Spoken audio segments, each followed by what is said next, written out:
वृद्ध स्त्रीच्या घरातून बाहेर पडल्यावर अर्जुन, सायली आणि अनन्या पूर्णपणे गोंधळलेले होते. कारण अनन्या एकटी नव्हती. हे वाक्य त्याच्या डोक्यातून जात नव्हतं. अर्जुनने पुन्हा तो जुना फोटो हातात घेतला आणि दुसऱ्या मुलीकडे बारकाईने पाहू लागला.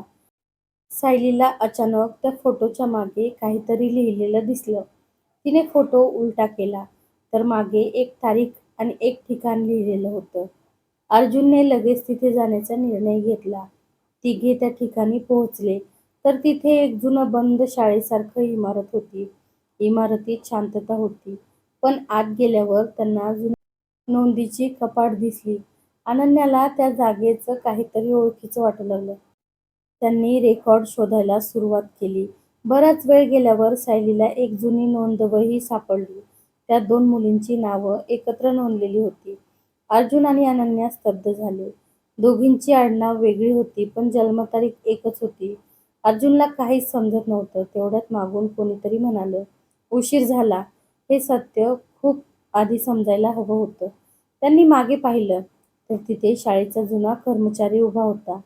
त्याने सांगितलं की अनेक वर्षापूर्वी दोन मुलींना इथे आणलं गेलं होतं आणि काही दिवसांनी त्यांना वेगळं करण्यात आलं. अर्जुनने विचारलं का, पण तो म्हणाला की त्याला पूर्ण माहिती नाही. मात्र त्याने एक जुना लिफाफा दिला. त्या लिफाफ्यावर देशमुख कुटुंबाचं नाव होतं. अर्जुनने तो उघडला. आत एक पत्र होतं. पत्रात लिहिलं होतं की एका निर्णयामुळे अनेक आयुष्य बदलली आणि सत्य लपवण्यासाठी काही लोकांनी शांत राहणं निवडलं. पत्र वाचताना दत्तात्रय देशमुख यांचं नाव दिसलं आणि अर्जुन हादरला. त्याला राग आला. तो लगेच वाड्यात परतला. घरी पोहोचल्यावर त्याने वडिलांना सर्व विचारलं.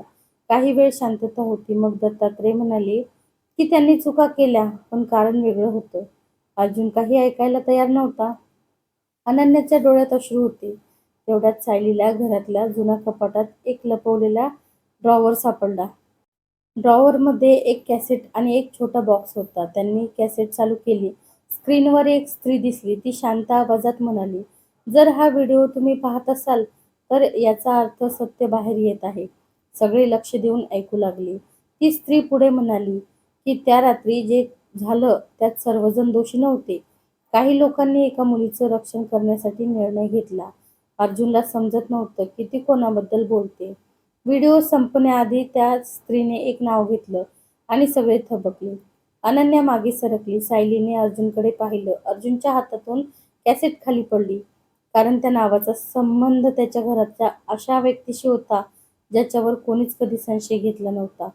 त्या क्षणी घराचा दरवाजा उघडला आणि आत आलेल्या व्यक्तीने शांतपणे सांगितलं, "आता मीच पूर्ण सत्य सांगणार." आणि सगळ्यांनी त्यांच्याकडे वळून पाहिलं. घरात आलेल्या त्या व्यक्तीकडे सगळे पाहत राहिले. वातावरणात प्रचंड शांतता होती. अर्जुनचा श्वास वाढला होता. ती व्यक्ती पुढे आली आणि टेबलावर एक जुनी फाईल ठेवली. अर्जुनने चेहरा पाहिला आणि तो थबकला. कारण ती व्यक्ती त्याच्या कुटुंबाशी खूप जवळची होती. कोणालाही अपेक्षा नव्हती की ती इतकी वर्ष शांत राहील. ती व्यक्ती बसली आणि म्हणाली, "आज जे सांगणार आहे ते ऐकल्यावर तुमचं आयुष्य बदलू शकतं." दत्तात्रय देशमुख शांत उभे होते. अनन्याचे डोळे पाणावले होते. सायली सगळं काळजीने पाहत होती. फाईल उघडली गेली. आत जुनी पत्र, काही फोटो आणि एक डायरी होती. डायरीच्या पहिल्या पानावर लिहिलं होतं की काही सत्य लपवली जातात कारण लोक वाईट असतात म्हणून नाही, तर काही नाती वाचवायची असतात म्हणून. अर्जुनने पुढची पान वाचायला सुरुवात केली. त्याला समजलं की अनेक वर्षापूर्वी घरात एक मोठा वाद झाला होता आणि त्या रात्रीनंतर अनेक निर्णय घाईत घेतले गेले. अनन्या शांत बसून ऐकत होती. त्या व्यक्तीने सांगितलं की त्या रात्री एक गैरसमज इतका वाढला की कुटुंब तुटण्याची वेळ आली. काही लोकांनी दूर जाणं निवडलं, काहींनी शांत राहणं. अर्जुनला प्रश्न पडला की मग इतकी वर्ष हे का लपवलं? उत्तर आलं, कारण वेळ गेली आणि सत्य सांगणं आणखी कठीण होत गेलं. सायलीने विचारलं की मग फोटोमधील दुसरी मुलगी कोण? त्या व्यक्तीने दुसरा फोटो बाहेर काढला. फोटोमध्ये अनन्या आणि ती दुसरी मुलगी एकत्र हसताना दिसत होत्या. पण मागे लिहिलं होतं, "कधीही एकमेकींना विसरू नका." अनन्याच्या चेहऱ्यावर धक्का दिसला. तिला काही जुन्या आठवणी परत येऊ लागल्या. ती म्हणाली की तिला कुणीतरी लहानपणी नेहमी एक गाणं म्हणायचं. तेवढ्यात त्या व्यक्तीने तेच गाणं हलक्या आवाजात म्हटलं. अनन्या रडू लागली. अर्जुन गोंधळला. त्याला अजूनही पूर्ण चित्र समजत नव्हतं. दत्तात्रय पुढे आले आणि म्हणाले की काही गोष्टीचं उत्तर अजून बाकी आहे. त्यांनी कपाटातून एक छोटा बॉक्स काढला. बॉक्समध्ये 2 जुन्या चेन होत्या.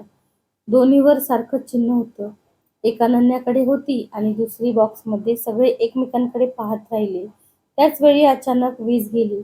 पुन्हा अंधार पसरला. वरच्या मजल्यावरून आवाज आला. अर्जुन टॉर्च घेऊन वर गेला. दरवाजा उघडला तर खोलीत कोणी नव्हतं. फक्त भिंतीवर मोठ्या अक्षरात लिहिलेलं होतं, सत्य अजून पूर्ण झालेलं नाही.